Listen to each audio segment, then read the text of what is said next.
नमस्कार दोस्तों, my self Vishant Sharma. तो देखो, आज मैं क्या को बेसब्री से इंतजार था। आज वो वीडियो आ चुकी है। आज से 3 दिन या 4 दिन पहले तुम लोगों का बोर्ड का एग्जाम होने वाला है फिजिक्स का, और उसके लिए तुम्हें क्या चाहिए? बहुत इंपॉर्टेंट क्वेश्चंस। जो जिस बच्चे ने अभी तक कुछ भी नहीं पढ़ा, वो केवल एक ही चीज ढूंढ रहा है यूट्यूब पे कि इंपॉर्टेंट डेरिवेशंस और इंपॉर्टेंट क्वेश्चन जो एटलीस्ट उसे 40 मार्क्स और 50 मार्क्स के बीच में कवर करवा दे। तो आज मैं वो वीडियो लेकर के आ चुका हूं जिसमें तुम्हें मिलेगा इंपॉर्टेंट क्वेश्चंस का कॉम्बिनेशन, और इन इंपॉर्टेंट क्वेश्चंस को अगर तुम अच्छे से करके जाते हो 40 से 50 के बीच में मार्क्स लेकर के आओगे, अगर तुम इन्हें अच्छे से कर लेते हो, ये गारंटी है। लेकिन करना अच्छे से पड़ेगा और इसमें से किसी भी चीज को स्किप नहीं करना है। तो देखो, ये कुछ इंपॉर्टेंट डेरिवेशन है 4 चैप्टर तक के। इसी वीडियो में सारे चैप्टर के डेरिवेशन मिलेंगे। तो मैं एक बार बता देता हूं, चैप्टर 1 और 2 को मैंने कंबाइन किया है, जो इलेक्ट्रोस्टैटिक्स इलेक्ट्रोडायनेमिक्स के अंतर्गत आता है। इसके अंदर क्या है? Intensity of electric field due to axial and equatorial line. दोनों ही इंपॉर्टेंट डेरिवेशन है, दोनों ही करके जाने हैं, एक्सियल और इक्वेटोरियल वाला। उसके बाद torque on A dipole when which is placed in uniform electric field. Dipole को यूनिफॉर्म इलेक्ट्रिक फील्ड में रख देते हैं तो उस पर कितना टॉर्क लगेगा, ये करके जाना है, जो कि पी साइन थीटा आता था। उसके बाद application of Gauss's law. Gauss's law नहीं पढ़ना, गॉसेस लॉ का एप्लीकेशन। लीनियर चार्ज वायर की वजह से क्या इंटेंसिटी ऑफ इलेक्ट्रिक फील्ड आती थी, और प्लेन शीट की वजह से क्या इंटेंसिटी ऑफ इलेक्ट्रिक फील्ड आती थी। किसकी वजह से पॉसिबल है? गॉस की वजह से पॉसिबल है।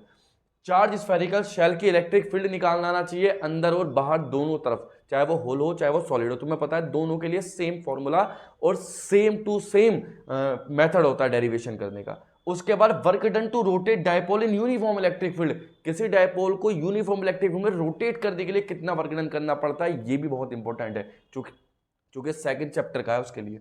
Potential due to dipole. Dipole की एक्सेल और इक्वेटोरियल लाइन पे कितना पोटेंशियल होता है, ये भी बहुत इंपॉर्टेंट डेरिवेशन जो आना चाहिए। सैंपल पेपर में भी दिया है ऐसा। ठीक, पोटेंशियल एनर्जी का डेरिवेशन नहीं आएगा, मुझे इस बार मुश्किल लग रहा है, वो आएगा नहीं। इसकी वजह से चैप्टर 3 देखते हैं आगे। Chapter 3 current electricity, important chapter है, अपना आप में एक अलग चैप्टर है। तो इसमें क्या क्या आने वाला है? Drift velocity. जी हाँ, बहुत इंपॉर्टेंट है ड्रिफ्ट वेलोसिटी। इसके 3 डेरिवेशन, मतलब डेरिवेशन तो एक ही है लेकिन 3 टर्म में हम ड्रिफ्ट वेलोसिटी कैलकुलेट करते थे। पहला इलेक्ट्रिक फील्ड की टर्म में, जो ई स्मॉल ई कैपिटल ई टॉ अपॉन एम होता था। इलेक्ट्रिक पोटेंशियल की टर्म में स्मॉल ई कैपिटल वी टॉ अपॉन एम एल होता था। और मोबाइलिटी की टर्म में म्यू करके कुछ आता था।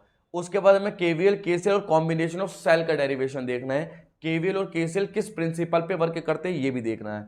उसके बाद व्हीटस्टोन ब्रिज क्या होता है सब जानते हैं, और उसका बैलेंस पॉइंट कैसे फाइंड करते हैं वो देखना है। और temperature dependency of resistivity with graph. Resistivity conductor semiconductor insulator के केस में टेम्परेचर बढ़ाने या घटाने पर कैसे वेरी करती है, उसके ग्राफ के हेल्प से हमें समझाना है।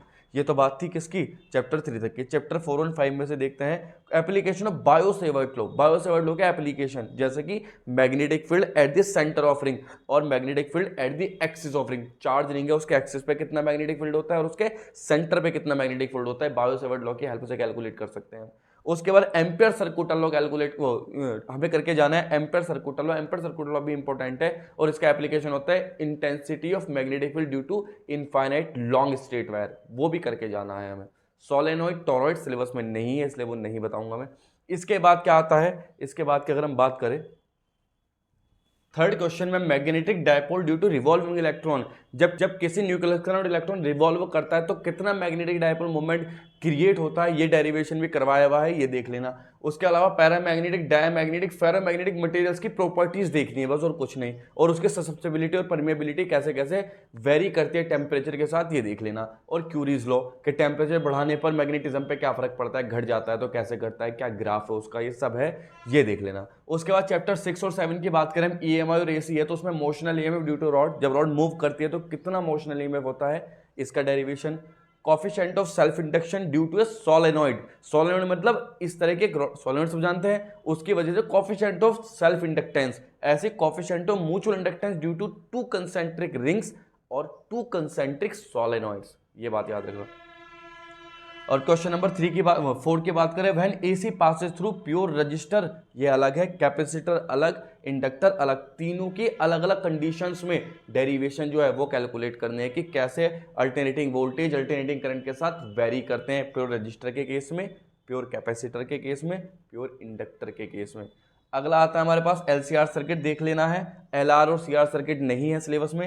एलसीआर सर्किट देखना है, रेजोनेंस कंडीशन देखनी है, क्यू फैक्टर देखना है, अच्छे से देख लेना। रेजोनेटिंग फ्रीक्वेंसी कैसे कैलकुलेट की जाती है देख लेना है। उसके बाद power in AC circuit, AC generator, transformer, ये इंपॉर्टेंट है। पावर इन एसी सर्किट का तो केवल फॉर्मूला देख लेना और अलग अलग पावर्स कितने कितने जनरेट होती है अलग अलग सर्किट्स में, आर के केस में, सी के केस में, एल के केस में, एक टेबल बनी हुई होगी, बनवाई होगी सर ने, तुम्हारे टीचर ने, वो देख लेना। एसी जनरेटर, ट्रांसफार्मर की वर्किंग प्रिंसिपल सब देख लेना, ठीक। उसके बाद चैप्टर नंबर 8 की बात करते हैं तो इसमें ज़्यादा कुछ है नहीं, इलेक्ट्रोमैग्नेटिक स्पेक्ट्रम देख लेना, कौन कौन से इलेक्ट्रोमैग्नेटिक स्पेक्ट्रम है और उनकी प्रॉपर्टीज देखनी है बस, ठीक। और इलेक्ट्रोमैग्नेटिक वेव की एक जनरल इक्वेशन होती है वो देख लेनी है कि कैसे हम जनरल इक्वेशन से फाइंड कर सकते हैं डिफरेंट चीज़ें। बात आती है रे ऑप्टिक्स की, ये इंपॉर्टेंट चैप्टर है, हम सब जानते हैं रे ऑप्टिक्स। रे ऑप्टिक्स में सबसे पहले मिरर फार्मूला और लेंस फार्मूला, क्योंकि मिरर फार्मूला भी पहले काफ़ी बार आ चुका है। मिरर फार्मूला को ये मत समझना 10th क्लास की चीज़ है, 10th क्लास में डेरिवेशन नहीं था, यहाँ डेरिवेशन है। और क्या है मिरर फार्मूला, लेंस फार्मूला, दोनों 1/f equal to 1/v plus 1/u mirror होता है, 1/v माइनस 1/u का होता है लेंस फार्मूला होता है। उसके बाद लेंस मेकर फार्मूला देख लेना है, उसका कॉम्बिनेशन ऑफ लेंस देख लेना है।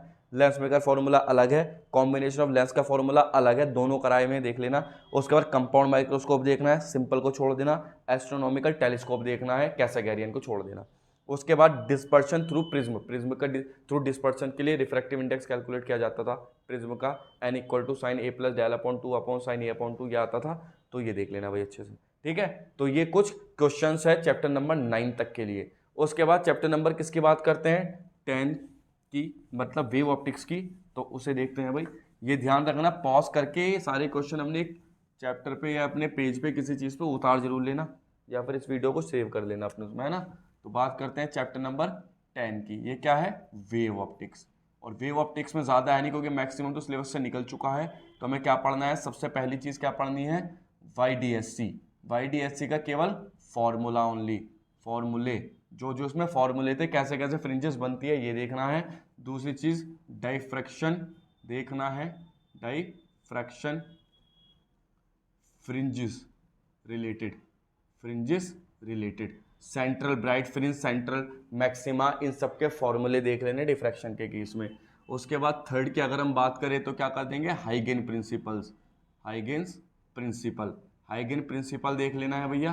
एंड क्या, प्रूफ ऑफ, प्रूफ ऑफ क्या क्या प्रूफ, रिफ्लेक्शन, प्रूफ ऑफ